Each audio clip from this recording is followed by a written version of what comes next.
This is a joint presentation. I will make the first half and discuss the structures at Marawah, and Dr. Mark Beech will talk about the finds during the second half.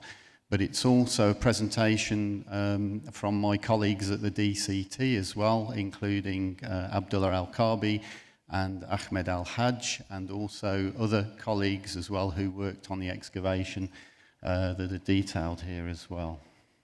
So when Peter talks about stunning site, he's correct. I mean, I first worked on these excavations in 2004, and I found it an amazing site, and it still continues to amaze me now. It's on the island of Marawah, which is about 150 kilometers to the west of Abu Dhabi. Yeah. And it's the site of MR11, which is on the southern part, southwestern part of the island. Now, we did some mapping. This was in 2004.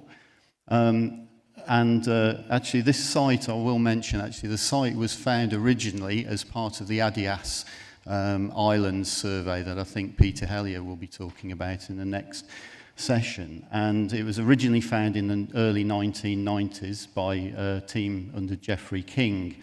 And what they found was a series here of 7 mounds. At the time, it was unclear what the date of the mounds was, but clearly the mounds sat on this ridge here. So this is a limestone ridge, and mentioned about sea levels earlier. It's quite possible that Bronze Age hearths, Iron Age hearths down here are associated with changes in that. So if we zoom in, these are the 7 mounds that we found here from the mapping. And in 2004, we started by excavating this area A here. And indeed, what we found was that we'd got structures, stone-built structures, pretty monumental stone-built structures. There's these, oops, sorry about that. There's these upright orthostats that we've got here, and you can see them very clearly in section there. So these have clearly fallen from much higher up in the sequence, and they've fallen down, which kind of leads us to the conclusion that these were part of a roof over the top. So it's actually a completely stone-built structure. And you can see really how well built, this just demonstrates really how well built the walls are. So this again is within Area A. And actually what we found when we completely excavated it, so in 2004, we excavated this, which is room 1, here, and this was published in 2005. Then from 2015 to 2016, we excavated this room 2 and room 3. Now, it's actually, stratigraphically, it's fairly straightforward in terms of the phasing. This room 2 is clearly the earliest of the structures. It has entranceways, doorways here, and another doorway into the east, into room 1. Room 1 also has doorways to the north and south, and then this is room 3 here, which has doorways to the north and south as well. Some excavation outside the building showed these kind of buttresses here, and also hearths outside the building there. So this shows the relationship between Area A that we excavated in previous seasons and the excavations that we've now done in 2017 and actually more recently in 2018. So we literally finished excavation about 3 or 4 days ago. So this is really hot off the press at the moment. This is the Area C here that we've excavated, Area A down here, and these are actually some of the other unexcavated mounds. So in 2017, we decided to excavate one of the largest mounds, And we started excavating this room here, which became room 5. So you can see here, this is room 5 here. It's partly under excavation. You can see again, typically, these large orthostats that run kind of down the middle of the mound here.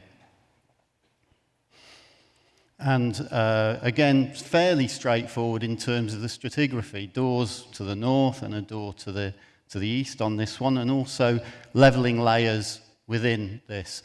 So fairly typically with this, what we would find is that we get a kind of rubble, a lot of rubble overburden, we get the orthostats, and then we're into what are clearly occupation layers below that. And this shows, so all the way down to bedrock. So they're partly using the bedrock in the buildings, and they're partly also levelling up within the buildings as well. And actually on this, what you can see here is just the part of another room as well, which was to become room 6. So we started in February of this year, and we had a 6-week season. Because we were excavating the largest mound, we had a season that was twice as long with twice as many people. So this is the room 6 that was excavated previously. Then we've got room 7 starting to appear here. And in fact, one of the first things we found was a very, very nicely paved surface within this area here.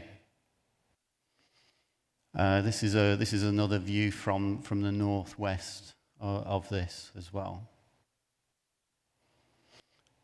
And one of the points in here is we've got several periods we've got at least 4 periods where they've levelled up with paving on the interior of this room 6. And this here just emphasises this is another one of the lower levels of paving within room 6. And this is part of the northeast wall again. So we've got a lower wall here with the upper wall, which is on a slightly different angle. So we've clearly got different phases going on with this. Further to the east along the mound, we've got again different types of construction. So rather than the 2-course side-by-side method of construction that they're using to build the earlier walls, what this is using are these large upright stones which are laid flat against the walls. This is partly excavated. So what we've done to date, we've managed to excavate all of room 6. We've excavated all of room 5 here. All of room 5 and 4, and also all of room 6. Much of room 7 and the rest of the other rooms remain to be excavated. What is interesting about room 7 here is that these 2 areas are very flat paved areas, and they've clearly got a lot of burning on the tops of them. Again, when we look at this, and this is looking from the northwest, we can see down to either side. So we've got a paved area here, paved area up here. Very, very long, narrow building, around about 8.5 meters long, but we've got large amounts of burning outside the structures here. And again, this is a little bit more of an aerial overhead shot. You can see the areas of burning very, very clearly here. So I'll hand over to my colleague, Dr. Mark Beech, who will talk about the finds from last seasons and more recently.